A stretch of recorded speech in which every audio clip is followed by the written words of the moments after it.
மத்திய அமைச்சர் ஜெய்சங்கர் தலைமையில் பிரிக்ஸ் வெளியுறவு அமைச்சர்கள் கூட்டம் இன்னைக்கு டெல்லியில் நடைபெற்றது. சீனா, ஈரான், ஐக்கிய அரபு அமீரகம், இந்தோனேஷியா உள்ளிட்ட நாடுகளுடைய அமைச்சர்கள்லாம் பங்கேற்று இருக்கக்கூடிய நிலையில் மத்திய கிழக்கு நாடுகளின் போர் பதற்றங்கள், பிராந்திய பாதுகாப்பு குறித்தெல்லாம் கூட இந்த கூட்டத்தில் விவாதிக்கப்பட்டிருந்தது. இதில் உரையாற்றின இந்திய வெளியுறவுத்துறை அமைச்சர் ஜெய்சங்கர் ஐநா பாதுகாப்பு கவுன்சிலை உடனடியாக மறுசீரமைக்க வேண்டும்னு, காசாவில் நிலவும் மனிதாபிமான நெருக்கடிக்கு முற்றுப்புள்ளி வைக்க உடனடியாக போர் நிறுத்தம் தேவைன்னு வலியுறுத்தியிருக்காரு. கேரள மாநிலத்தினுடைய புதிய முதலமைச்சராக வி டி சதீசன் தேர்வு செய்யப்பட்டிருக்கார். சலீம், பெரும்பான்மையோட ஆட்சியை கைப்பற்றியும் முதல்வர் யாருன்ற குழப்பம் தொடர்ந்து அங்கே நீடிச்சு வந்த நிலையில் தற்போது அதிகாரப்பூர்வமாக முதல்வர் யாருன்ற ஒரு அறிவிப்பு வெளியிடப்பட்டிருக்கு. தொடர்ந்து அடுத்தடுத்து எப்போ பதவியேற்புன்ற தகவல்லாம் வெளியே வரும். ஓகே, ட்ரம்ப் சைனா போயிருக்காரு இல்லையா? ஆமாம், 3 நாள் பயணமாக போயிருக்காருங்களா?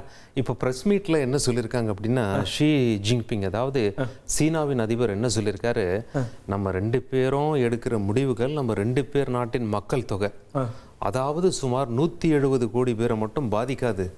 உலக மக்கள் தொகை 800 கோடி பேர் இது மிகப்பெரிய பாதிப்பை ஏற்படுத்தும். ஏன் அப்படின்னா நாம 2 பேரும் கிட்டத்தட்ட ஒரு சூப்பர் பவர்ஸ் மாதிரி. நம்மளுடைய முடிவுகள் உலக மக்கள் 800 கோடி பேர் மேலே ஒரு தாக்கத்தை ஏற்படுத்தும். நம்ம எடுக்கிற முடிவை கரெக்டா அமல்படுத்தணும், சொதப்பிடக்கூடாது அப்படின்னு சொல்லி பேசியிருக்காரு. இப்போ இந்த அதிபர் ட்ரம்ப் சீனா சென்றார்ல, அவருக்கு பெய்ஜிங்ல பிரம்மாண்ட வரவேற்பு அளிக்கப்பட்டிருந்த சலீம், அந்த காட்சிகளை நம்ம பார்த்தரலாம். ஓகே, வரும்.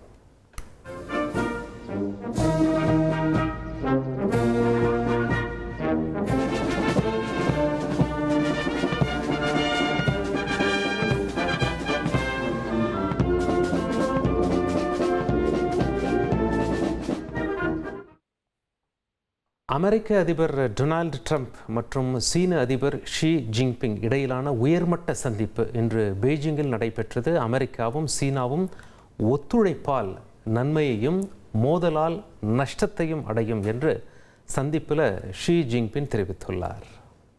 அது மட்டும் இல்லாமல் அமெரிக்கா சீனா உறவு முன் எப்போதுமே இல்லாத அளவுக்கு சிறப்பாக அமையணும் கூட ட்ரம்ப் நம்பிக்கை தெரிவிச்சிருக்கிறாரு.